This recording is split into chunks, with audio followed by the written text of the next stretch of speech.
বাগেরহাটের কোচো উপজেলার সাইনপুট বাজার কেন্দ্রীয় শিবপুর শিব মন্দিরে 650 বছরের পুরনো ঐতিহ্যবাহী উল্টো রথযাত্রা অনুষ্ঠিত হয়েছে।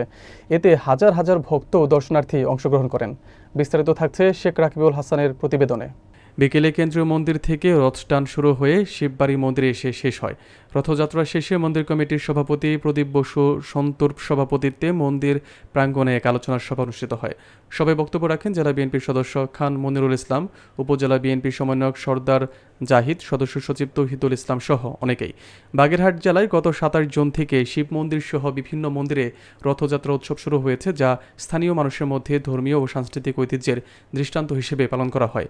এই রথযাত্রা মন্দির ও এলাকার মানুষের জন্য এক গুরুত্বপূর্ণ ধর্মীয় উৎসব হিসেবেও বিবেচিত। কোন মন্দিরের জায়গা দখল হবে না, এটা আওয়ামী লীগের জামানা নয়। সারা বাংলাদেশে হিন্দুদের উপর নির্যাতন করা হয়েছে।